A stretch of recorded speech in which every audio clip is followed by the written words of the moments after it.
Hi friends, welcome to Murthy maths and English channel. Friends, మనం ఈరోజు English గ్రామర్లో idioms and phrases గురించి discuss చేయబోతున్నాం. ఇది అన్ని కాంపిటేటివ్ ఎగ్జామ్స్కి చాలా ఉపయోగకరం. అలాగే అకాడమిక్ టెక్స్ట్ బుక్లో కూడా మనకి ఇడియమ్స్ మీద చాలా వరకు ఇవ్వడం జరిగింది. DSC, TET, group 4, SI, constable అన్నింటికి కూడా, బ్యాంక్ టెస్ట్లకు అన్నింటికి కూడా ఈ ఇడియమ్స్ అండ్ ఫ్రేజెస్ అనేది చాలా ఇంపార్టెంట్ టాపిక్. అయితే మీరు వీటిని ఎలా గుర్తుంచుకోవాలంటే వీటికి ఏమి ట్రిక్స్ ఉండవు. సినోనిమ్స్, యాంటోనిమ్స్, అలాగే వన్ వర్డ్ సబ్స్టిట్యూషన్స్ ఇవన్నీ ఎలాగైతే మనం నేర్చుకుంటామో నెంబర్ ఆఫ్ వర్డ్స్ వీటిని కూడా అలాగే మనం నేర్చుకోవాల్సి ఉంటుంది. అయితే కొన్ని నేను 4-5 పార్ట్లలో కొన్ని ఇంపార్టెంట్ అన్నింటి కూడా మీకు వీడియో చేయబోతున్నాను అంతే. ఓకేనా? మీరు ఎక్కువగా ప్రాక్టీస్ చేయడం, ఎక్కువగా బై హార్ట్ చేసి వీటిని కంటెస్ట్ చేసుకోవడం తప్ప మరొక మార్గం లేదనమాట. అలాగే ఇక్కడ ఇడియమ్స్ గురించి చెప్పేటప్పుడు తప్పనిసరిగా దాని మీనింగ్ తెలుసుకోవాలి. ఎగ్జామ్లో మనకి ఒక ఇడియం ఇచ్చి దాని మీనింగ్ ఏంటని చెప్పి ఆప్షన్స్లో అడుగుతాడు, లేదా ఒక సెంటెన్స్ ఇచ్చి సెంటెన్స్లో ఒక లైన్ కింద అండర్లైన్ చేసి దానికి సరిపడే ఇడియం కిందన ఏదో ఉందని చెప్పి ఐడెంటిఫై చేయమంటాడు. ఆ విధంగా మనకి బిట్స్ అనేది ఈ ఇడియమ్స్ అండ్ ఫ్రేజెస్ మీద రావడం అనేది జరుగుతుంది. ఇడియమ్స్ అంటే జాతీయాలు, అంటే ఇవి కొన్ని గ్రూప్ ఆఫ్ వర్డ్స్ ఉంటాయి. అయితే ఈ ఇడియమ్స్ యొక్క స్పెషల్ ఏంటంటే ఇడియమ్స్లో ఉండేటువంటి ప్రతి వర్డ్కి వేరు వేరు అర్థాలు ఉంటాయి, కానీ టోటల్ ఇడియంకి మాత్రం అర్థం వేరేగా ఉంటుంది. ఇడియమ్స్లో ఉండేటువంటి ప్రతి వర్డ్కి సెపరేట్గా అర్థాలు ఉంటాయి, కానీ టోటల్ ఇడియంకి మాత్రం వేరే అర్థం ఉంటుంది. ఓకేనా? అయితే ఈ ఇడియం సింగిల్గా ఉన్న అర్థం ఉంటుంది, ఒక సెంటెన్స్లో ఉన్న మీనింగ్ వస్తుంది, కానీ ఫ్రేజ్ మాత్రం తప్పనిసరిగా సెంటెన్స్ మీద ఆధారపడుతుంది. సెంటెన్స్ బట్టే ఫ్రేజ్కి మీనింగ్ వస్తుంది అనమాట. ఏదైనా మొత్తం రెండు మిక్స్ అయ్యి మనము నేర్చుకుంటాం ఇడియమ్స్, ఫ్రేజెస్ అనేవి. ఓకేనా? సో టాపిక్లోకి వెళ్దాం. ఓకేనా ఫ్రెండ్స్? ఫస్ట్ ఏంటంటే ఈరోజు నేర్చుకోబోయే ఇడియం ఏంటంటే a piece of the cake. A piece of the cake అంటే ఇక్కడ మనం అనుకోవచ్చు, ఏంటి సార్ ఇది పీస్, కేక్ పీస్ అంటే దాని మీనింగ్ ఏంటి అనుకోవచ్చు. కానీ దాని అసలు మీనింగ్ అంటే పీస్ వేరే మీనింగు, కేక్ వేరే మీనింగు. కానీ టోటల్గా ఈ ఇడియం యొక్క మీనింగ్ ఏంటంటే చాలా సులువుగా ఉండడం, చాలా సులువుగా ఉంది అని చెప్పే సందర్భంలో ఏ పీస్ ఆఫ్ కేక్ అని ఉపయోగిస్తాం ఇడియం. ఓకేనా? కాబట్టి దీని మీనింగ్ ఏంటంటే వెరీ ఈజీ అని అర్థం. సో మనకి ఇంగ్లీష్లో మీనింగ్స్ కూడా నేర్చుకోవడం చాలా ఇంపార్టెంట్ ఇడియమ్స్కి. ఒక ఎగ్జాంపుల్ చూద్దాం. It is a piece of the cake to reach your home. It is a piece of the cake. It is a piece of the cake to reach your home అంటే మీ ఇంటికి చేరుకోవడం చాలా సులువు. అలాగే Kohli century చేయడం చాలా సులువు. Doing the century is the piece of the cake for Virat Kohli. అంటే కోహ్లీకి సెంచరీ చేయడం చాలా సులువు, అలాగే మీ ఇంటికి వెళ్ళడం చాలా సులువు. ఓకేనా? ఈ ఎగ్జామ్ పాస్ అవ్వడం చాలా సులువు. అటువంటి సందర్భాలలో మనము a piece of the cake అని ఇడియంని మనము ఉపయోగిస్తాం అనమాట. ఓకేనా? కాబట్టి వెరీ ఈజీ అనే మీనింగ్. నెక్స్ట్ రెండోది at a loss. At a loss అంటే లాస్ అంటే నష్టపోవడం అనుకుంటాం. సరే, ఇక్కడ లాస్ అంటే నష్టపోవడం, ఎట్ అంటే మనకు తెలుసు ప్రిపోజిషన్. సో ఆ రెండు సెపరేట్గా చూస్తే మీనింగ్స్ వేరు, కానీ టోటల్గా ఈ ఇడియం యొక్క మీనింగ్ ఏంటంటే unable to decide, unable to understand. అంటే ఏం చేయాలో తెలియదు అనమాట. ఏం చేయాలో తెలియక నానా అవస్థలు పడతారే, ఏం చేయాలో తెలియక నానా అవస్థలు పడుతుంటారు. అలాంటి సందర్భాలలో మనం ఎట్ ఏ లాస్ అని ఉపయోగిస్తాం. I am at a loss to know what to do. At a loss to know what to do అంటే ఏం చేయాలో తెలియక నేను నానా అవస్థలు పడుతున్నాను. ఈ ఏం చేయాలో తెలియక అంటే ఏదైనా సందర్భంలో ఏదో పని చేసేటప్పుడు ఒక ఆలోచన తట్టక ఏం చేయాలో ఆ పని అక్కడ ఏం చేయాలని తెలియక నానా కంగారు పడుతుంటాం. అలాంటి సందర్భాలలో ఎట్ ఏ లాస్ అని ఉపయోగిస్తాం అనమాట. ఓకేనా? Next above board. Sir board ఉంది కదా, అబౌవ్ అంటే పైన, బోర్డ్ అంటే సెపరేట్ అయితే వేరే మీనింగ్లు, కానీ అబౌవ్ బోర్డ్ అంటే టోటల్ మీనింగ్ ఏంటంటే హానెస్ట్ అండ్ స్ట్రైట్ ఫార్వర్డ్ లేదా ఓపెన్. హానెస్ట్గా ఉండడము, స్ట్రైట్ ఫార్వర్డ్గా ఉండడము, ఓపెన్గా ఉండడం. అంటే ఎటువంటి సీక్రెసీ ఉండవు, అదేదా ఎటువంటి అక్కడ ఎటువంటి హానెస్ట్ లేకుండా చేయడం, అదేదా దొంగిలించడం కానీ, అదే మొత్తం ఏంటంటే అబద్ధాలు చెప్పిస్తే తప్పించుకోవడము, ఇలాంటివి ఏమి ఉండకుండా హానెస్ట్గా, అలాగే స్ట్రైట్ ఫార్వర్డ్గా ఉన్నట్టు చెప్పడం, ఓపెన్గా మాట్లాడడం. అలాంటి సందర్భాలలో మనం చెప్పేటంటే అబౌవ్ బోర్డ్ని ఉపయోగిస్తాం. Is known for his above board conduct. Is known for his above board conduct అంటే అతని యొక్క బాగా ప్రసిద్ధి ఎదుటిని అతని యొక్క స్ట్రైట్ ఫార్వర్డ్ యొక్క క్యారెక్టర్ విషయంలో అతను బాగా వెళ్ళను అనమాట. Is known for his above board conduct. అతని ప్రవర్తనలో లేదా క్యారెక్టర్ పరంగా అతను బాగా well known, straight forward character ఉంది, స్ట్రైట్ ఫార్వర్డ్ ప్రవర్తన అటువంటి వ్యక్తి అని చెప్పి అతను ఆ విషయంలో బాగా వెల్ నోన్ అనమాట. He is known for is above board conduct. అంటే ఇక్కడ అతని యొక్క స్ట్రైట్ ఫార్వర్డ్ లేదా హానెస్టీ యొక్క గుణాన్ని తెలియజేస్తుంది అనమాట అబవ్ బోర్డ్ అనేది. అట్ లెంత్, సార్ లెంత్ అంటే పొడవు అంటే అది వేరు, కానీ అట్ లెంత్ అనే ఇడియం వచ్చేసరికి దాని మీనింగ్ ఏంటంటే ఇన్ డీటెయిల్, క్లుప్తంగా డీటెయిల్గా చెప్తే దాన్ని ఏమంటారంటే అట్ లెంత్ అని అంటారు. ఓకేనా. He quoted at length from the report. At length from the report అంటే రిపోర్ట్ నుండి ప్రతిదీ కూడా డీటెయిల్గా అతను కోట్ చేశాడు, పేర్కొన్నాడని. ఆ రిపోర్ట్లో ఉన్న ప్రతిదీ కూడా డీటెయిల్గా, ఇన్ డీటెయిల్గా చెప్పాడు, పేర్కొన్నాడని చెప్పడాన్ని అట్ లెంత్ అంటాం, ఇన్ డీటెయిల్. ఓకేనా. At length. A red letter day లేదా రెడ్ లెటర్ డే, కొన్ని సందర్భాలలో రెడ్ లెటర్ డే అని ఉంటుంది కొన్ని బుక్స్లో, లేదా ఏ రెడ్ లెటర్ డే. ఇదే సార్ రెడ్ లెటర్ డే వేరు వేరు అర్థాలు, కానీ ఈ టోటల్గా ఈ ఇడియమ్కి మీనింగ్ ఏంటంటే ఏ మెమరబుల్ డే లేదా an important day. An important day. So దాని ఇంపార్టెంట్ డే అంటే ఏదైనా మంచి మెమరబుల్ డే, గుర్తుండిపోయే రోజు చెప్పే సందర్భంలో మనం ఏదో ఉపయోగిస్తుంటే ఏ రెడ్ లెటర్ డే అని చెప్తాం. ఏ రెడ్ లెటర్ డే. సపోజ్ ఈరోజు ఏదో ఒక మంచి అకేషన్ అయ్యింది, లేదా మంచి సిచ్యువేషన్ జరిగింది, అది ఆ రోజు మనకు మెమరబుల్గా ఉంటుంది. అలాంటి సందర్భంలో ఆ సిచ్యువేషన్ చెప్పేటప్పుడు ఏ రెడ్ లెటర్ డేని మనం ఇడియమ్గా ఉపయోగించాలన్నమాట. ఓకేనా. చూద్దాం. Today is a red letter day for her. ఈరోజు ఆమెకి రెడ్ లెటర్ డే అంటే ఈరోజు ఆమెకి చాలా మెమరబుల్ డే, చాలా ఇంపార్టెంట్ డే అని అర్థం. అది రెడ్ లెటర్ డే అని మీనింగ్ ఏంటంటే మెమరబుల్ డే లేదా అండ్ ఇంపార్టెంట్ డే అని అర్థం. ఓకేనా ఫ్రెండ్స్, అర్థమే కదా. నెక్స్ట్ చూడండి friends, an apple of discord. An apple of discord. ఇక్కడ యాపిల్ ఉంది, డిస్కార్డ్ ఉంది. మరి యాపిల్ మీనింగ్ వేరు, డిస్కార్డ్ మీనింగ్. డిస్కార్డ్ అంటే సమానమేమో లేకపోవడం, ఇద్దరి మధ్య అండర్స్టాండింగ్ లేకపోవడం అన్నమాట. అంటే దాని అర్థం ఏంటి, సమానం లేకపోవడం అంటే దాని అర్థం ఏంటి, గొడవ అయినట్టు. సో ఆ విధంగా మనం దాన్ని గుర్తుంచుకోవచ్చు డిస్కార్డ్ అనే మీనింగ్ ద్వారా. సో యాపిల్ అంటే యాపిల్కి మీనింగ్ ఇక్కడ మనకు సంబంధం లేదు, కానీ ఈ టోటల్గా ఈ ఇడియంకి సంబంధించిన మీనింగ్ ఏంటంటే ఏ రూట్ కాజ్ ఆఫ్ క్వారల్. అంటే ఒక గొడవ అయింది అనుకోండి, ఆ గొడవకు గల మూలమైన కారణం ఏంటి, మూల కారణం ఏంటి అని చెప్పేదే ఈ యొక్క ఇడియం. ఆ గొడవకు గల మూల కారణం అని చెప్పేదే అన్ యాపిల్ ఆఫ్ డిస్కార్డ్. ఓకేనా. ఇప్పుడు ఒక సెంటెన్స్ చూద్దాం. ancestral property is an apple of discord between the two brothers. ఇద్దరు అన్నదమ్ముల మధ్య ఆ గొడవ గల కారణం ఏంటంటే ఎన్సెస్ట్రల్ ప్రాపర్టీ అంటే వాళ్ళ వంశపారంపర్యంగా వచ్చేటువంటి ఆ ప్రాపర్టీ కోసం అదే మధ్య గొడవ అయింది. అదే కారణం అనమాట ఆ గొడవ గల కారణం. సో ఒక గొడవ గల కారణాన్ని తెలియజేసేది ఏంటంటే అన్ యాపిల్ ఆఫ్ డిస్కార్డ్.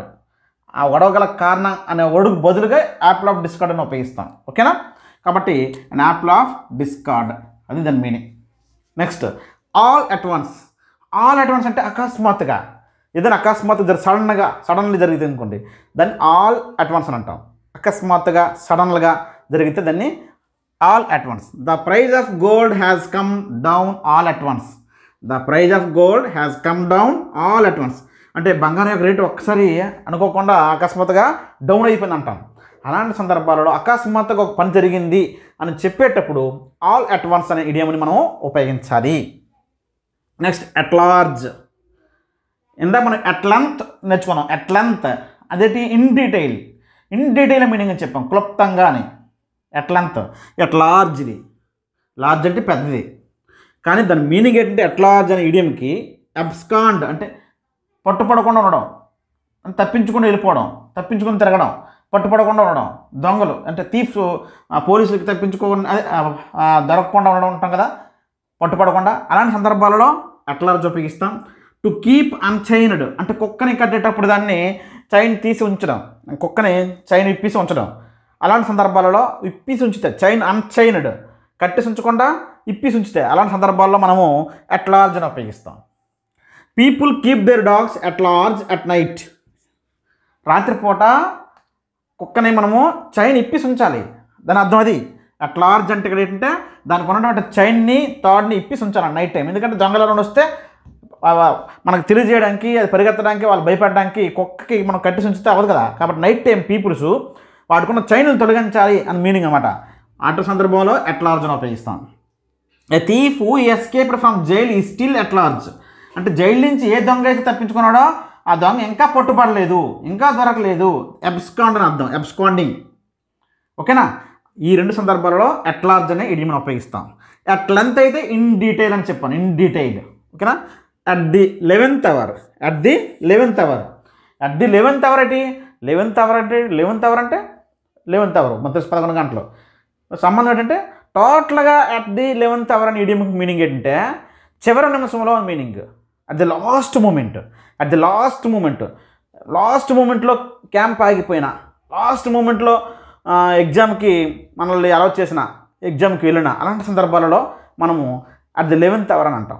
లాస్ట్ మూమెంట్లో అతను బాగా సేవ్ అయ్యాడు అంటాం హాస్పిటల్కి వెళ్ళేటప్పుడు, ట్రీట్మెంట్ టైంలో. అలాంటి టైంలో అట్ 11th అవర్ అంటాం, at the 11th hour. He postponed his trip at the 11th hour అంటే అతని ట్రిప్ని లాస్ట్ మినిట్లో ఆఖరి నిమిషంలో క్యాన్సిల్ చేసుకున్నాడు, పోస్ట్ పోన్ చేసుకున్నాడు అని అర్థం. అలాంటి సందర్భాల్లో అట్ ది 11th అవర్ని ఉపయోగిస్తాం. అన్ apple of one's I, Apple once I. Apple ఏంటి? యాపిల్కి కన్ను అవి ఉండవు కదా, కానీ దీని యొక్క మీనింగ్ ఏంటంటే చాలా ఇష్టం అని అర్థం, వెరీ ఫేవరెట్, చాలా ఇష్టం మీనింగ్లో an apple of one's eye అంటాం. ఓకేనా? An apple of one's eye. An apple of discord అంటే గొడవకు జరిగే మూల కారణం. An apple of one's eye అంటే చాలా ఇష్టం, వెరీ ఫేవరెట్ అని అర్థం. సో మీనింగ్స్ చాలా ఇంపార్టెంట్. ఎగ్జామ్లో ఒక ఇడియం ఇచ్చి దానికి సరిపడిన మీనింగ్స్ కింద అడుగుతాడు, లేదంటే ఒక సెంటెన్స్ ఇచ్చి ఆ సెంటెన్స్లో ఒక లైన్ కింద ఒక వర్డ్ కింద అండర్లైన్ చేసి దానికి సరిపడే ఇడియం మీద కింద కూడా అడుగుతాడు. సో మీనింగు ఇడియం రెండు కూడా చాలా ఇంపార్టెంట్. ఓకేనా? Next, an apple of one's eye అంటే వెరీ ఫేవరెట్, చాలా ఇష్టం అర్థం. Her only 3 years old son is an apple of one's I. ఆవిడికి ఉన్నటువంటి 3 సంవత్సరాల అబ్బాయి ఆవిడికి చాలా ఇష్టం. ఆ 3 సంవత్సరాల అబ్బాయి ఒకే ఒకడు ఉన్నాడు, ఆ అబ్బాయి అంటే చాలా ఇష్టం తనకి. అలాంటి సందర్భాల్లో అన్ యాపిల్ ఆఫ్ వన్స్ ఐ లేదా హెర్స్ ఐ అనొచ్చు. హెర్స్ ఐ, ఇక్కడ హెర్స్ ఐని కూడా వచ్చు, ఎందుకంటే ఆమె గురించి చెప్తాను కాబట్టి. అదే జెంట్ అయితే హిజ్ హై అని అంటాం, హెర్స్ ఐ అని చెప్పొచ్చు. An apple of one's eye అంటే ఇక్కడ లేడీ అవ్వచ్చు, జెంట్ అవ్వచ్చు, ఎవరైనా సరే. So her only 3 years old son is an apple of hers eye అని అంటాం. ఓకేనా? అర్థం కదా? నెక్స్ట్ చూడండి friends, at arm's length. Already మనము అట్ లెంత్, అట్ లార్జ్ నేర్చుకున్నాం. అట్ లెంత్ గురించి నేర్చుకున్నాం, అట్ లార్జ్ గురించి నేర్చుకున్నాం. ఓకేనా? అట్ ఆర్మ్స్ లెంత్, ఆర్మ్ అంటే చెయ్యి, అట్ ఆర్మ్స్ లెంత్. దీని అర్థం ఏంటంటే మన చేయితో ఏదైనా దగ్గరగా, లెంత్ అంటే దూరం, అంటే ఏదైనా దాన్ని దూరంగా ఉంచడం. లెంత్ అంటే దూరంగా, ఆర్మ్ అంటే చెయ్యి. సో ఈ విధంగా గుర్తుపెట్టుకోండి. సో చేతితో ఏదైనా సపోజ్ ఒక మురికి గొట్టం ఉంది, ఒక బాగోలేదు, డస్ట్ గట్ట ఉంది బాగా, దాన్ని దూరంగా ఉంచడం. అలాగా ఫ్రెండ్స్ని కూడా దూరంగా ఉంచడం, ఫ్రెండ్షిప్ని కూడా బాగా క్లోజ్గా ఉండకుండా దూరంగా ఎవరైనా ఉంచడాన్ని ఏమంటాం అంటే అట్ ఆర్మ్స్ లెంత్ అని అంటాం. ఓకేనా? Avoid becoming too friendly. Avoid becoming too friendly, బాగా క్లోజ్ ఫ్రెండ్లీగా అయిపోకుండా వాళ్ళని అవాయిడ్ చేయడం, దూరంగా ఉంచడం. అలాగే ఏదైనా ఒక మురికి గొడ్డు ఉంటే ఆ గొడ్డుని దూరంగా ఉంచడం. అలాంటి సందర్భాలలో అట్ ఆర్మ్స్ లెంత్ అని అంటాం.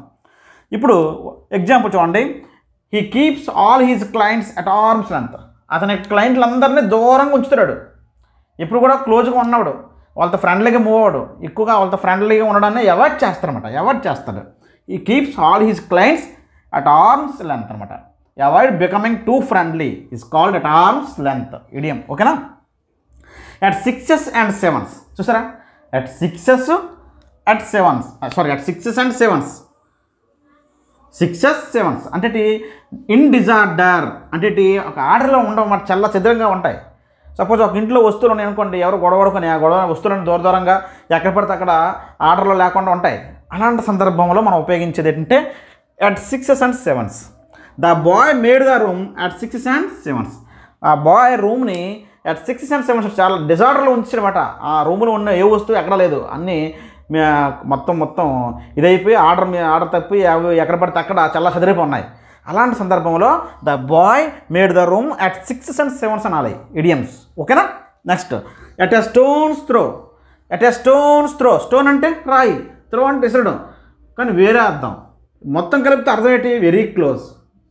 వెరీ క్లోజ్ అని మీనింగ్ వస్తే, బాగా దగ్గరగా అని మీనింగ్ వస్తే అట్ ఎ స్టోన్స్ త్రో ఉపయోగిస్తాం. వేరువేరుగా అయితే వేరే అర్థం వస్తుంది. టోటల్గా ఇడియం మీనింగ్ అయితే వెరీ క్లోజ్ అని మీనింగ్ వస్తాయి. At a stone's throw. My friend's house is at a stone's throw from mine అంటే మా హౌస్కి నా ఫ్రెండ్ హౌస్ చాలా క్లోజ్గా ఉంది మా హౌస్ నుండి, బాగా దగ్గరగా ఉందన్నమాట. మా హౌస్కి మా ఫ్రెండ్ హౌస్ బాగా దగ్గరగా ఉంది, వెరీ క్లోజ్ అని మీనింగ్లు చెప్పేటప్పుడు అట్ ఏ స్టోన్స్ త్రో అని ఉపయోగిస్తాము. ఓకేనా. Next at one's finger tips. At one's finger tips. చూడండి, ఎవడన్నా కొన్ని సందర్భాలు ఉపయోగిస్తాం, ఇటు ఫింగర్ టిప్స్ చెప్పేస్తాడు ఏదైనా ఆన్సర్, ఏది అడిగినా సరే ఫింగర్ టిప్స్ చెప్పేస్తారంటాం. అంటే నాలెడ్జ్ ఎక్కువగా ఉన్నట్టు అర్థం. ఓకేనా. కంప్లీట్ నాలెడ్జ్ లేదా టు నో థరోలీ, ఏదైనా వేగంగా చెప్పడం ఈ రెండు మీనింగ్స్ ఒకటే. అట్ ఫింగర్స్ ఎండ్ అన్న, అట్ వన్స్ ఫింగర్ టిప్స్ అయినా మీనింగ్స్ ఒకటే. కంప్లీట్ నాలెడ్జ్ లేదా టు నో థరోలీ అనొచ్చు. ఓకేనా. At one's finger tips, at finger's end. All the rules of synthesis are at his finger tips. Synthesis అనే topic నేర్చుకున్నాం, synthesis of sentence, simple to compound, compound to complex అని. ఆ rules అన్నీ కూడా అతని యొక్క ఫింగర్ టిప్స్లో ఉన్నాయని అర్థం. ఓకేనా. అంటే కంప్లీట్ నాలెడ్జ్ ఉందని అర్థం అట్ల మీద. టు నో థరోలీ, అంత వేగంగా తెలుసుకోగలడు, అంత నాలెడ్జ్ ఉందని అర్థం. సో ఈ రెండు మీనింగ్స్ యొక్క అర్థం ఒకటే, ఈ రెండు ఇడియమ్స్కి. అట్ వన్స్ ఫింగర్ టిప్స్ అన్నా, అట్ ఫింగర్స్ ఎండ్ అన్నా ఒకటే. ఓకేనా. కంప్లీట్ నాలెడ్జ్ లేదా టు నో థరోలీ. ఓకేనా ఫ్రెండ్స్, ఇవి 15 ఇడియమ్స్ మీకు చెప్పాను. నెక్స్ట్ వీడియోలో మరికొన్ని ఇంపార్టెంట్ ఇడియమ్స్ మీకు చెప్తాను. సో ప్రాక్టీస్ చేయండి, ఎక్కువగా ప్రాక్టీస్ చేయండి, ఎక్కువగా బై హార్ట్ చేయండి ఇట్లీ. ఓకేనా ఫ్రెండ్స్, థ్యాంక్ యూ.